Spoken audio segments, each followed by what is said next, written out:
What's up, guys? It's your boy Ray coming at you live from somewhere. I just wanted to chat with you a bit today about, well, first, kind of want to chat about the playoffs. And I want to kind of give one, like Victor Wembanyama, his credit. I mean, he is everything. There have been so many players that have kind of paved the way for what he is now. There have been guys who have that height, there have been guys who have that length, and maybe they even have the skill set. Maybe they can pass, shoot, dribble, do those things. But I don't know if anybody's ever come into the league with that physical tool set and that skill set and the mentality to one, develop his body in a way that it's going to be sustainable, and also to apply it rigorously against his opponents. A lot of guys come into the league, and because they have that height, the game has always come easy for them. And so maybe they didn't have to work as hard as the next guy to still be valued. And because of that, they don't have the willpower, I guess you want to say, to really be as good, as great as they can be. Whereas I feel like with Wemby, he's all that and more. And he's kind of supplied a lot of just like that competitive spirit. I know this is an era of everybody kind of wants to be on the same team, so to speak, that we're all kind of, oh, it's just a job and this is a fraternity of players. But I love that Wemby has his own sort of mentality about the game and about just competition and just a willingness to say, look, I don't like that guy on the other side, and I'm going to dominate him. That's my choice and my ability to do so. But I also want to give the Thunder their respect. They kind of, as much as they are rather unlikable, I do think they've deserved the recognition and the success that they've had so far. So I also want to give them that credit. But to get to the issues I'm talking about, we kind of have a discourse, I think, year over year about who or what the biggest problems in the league are. And I think for a time the focus was, okay, there are too many games and the games aren't interesting enough. And so in the Adam Silver era, at least, when in doubt, throw in an extra tournament.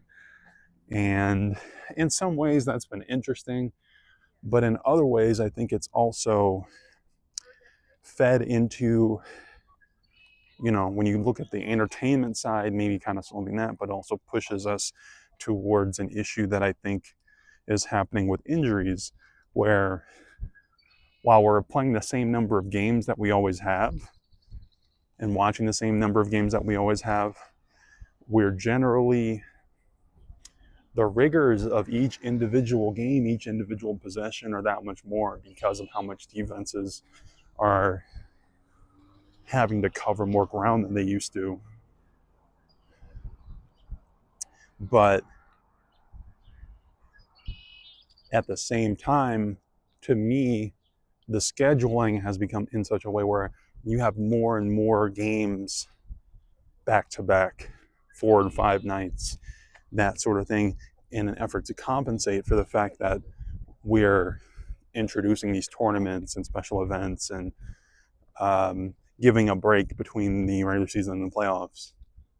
I've got to think the sustainability on a night-to-night basis is something that needs to change, where maybe that means you need to expand rosters or expand rotations, normalize expanding rotations, because you think about the teams that are having a lot of success right now, you look at OKC and you see a team that sometimes can get by, looks like they can get by without SGA, as great as he is, as great as he has been.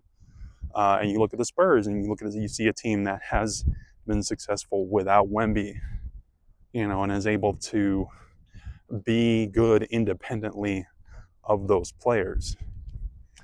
So I think the meta may shift towards just like deeper rotations, being able and willing to utilize all of the talent that you have. How that will apply to Denver, that can be another video.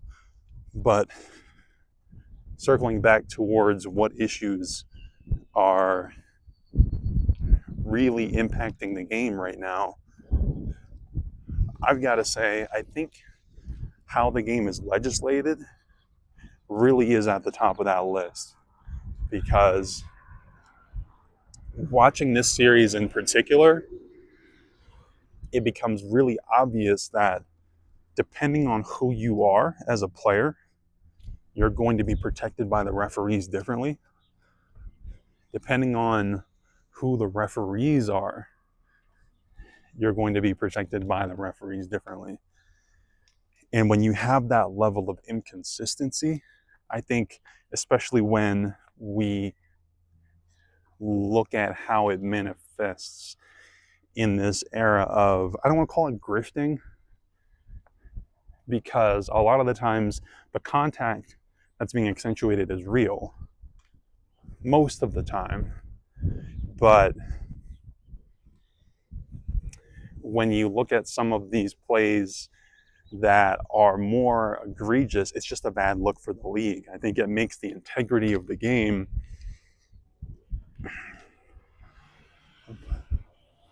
seem much more flippant, weak, whatever you want to call it, when you see how much foul baiting is effective and sometimes just not called by the referees. Even if it's not every play, if it happens enough and it doesn't feel consistent, especially when it doesn't feel consistent, I think that ends up making the league look less legitimate. But that's the main thing I wanted to talk about today. What are your thoughts? Do you think, because maybe the last thing I'll say is, for a long time, I think bigs and guards have been legislated differently. Going back to Shaquille O'Neal, I'm not wanting to go from the dog, say hi to her. But when you have a Shaquille O'Neal who is going to be legislated in a certain way, where there's a lot of physicality, there's a lot of contact allowed, players have to kind of adjust to that. But when two guys are playing the same game, and we kind of see this with Jokic, we kind of see this with Wemby, is similarly when players are at a physical disadvantage, they're allowed to get away with more. They're allowed to hit, they're allowed to grab, they're allowed to push. And yet, when you see some of these smaller players, your SGAs, your Jalen Brunsons, and so on, falling at slight contact and getting foul calls, getting little touches on the wrist or the hand or the arm or the waist and getting foul calls. Things that you wouldn't dream of getting a call for when you're talking about going against a bigger player. Again, it just makes the league look less legitimate, in my view. But I'm trying to keep these brief. What are your thoughts? Check out Nuggets Wave whenever we have an episode, and I'll be checking with you soon. See you later.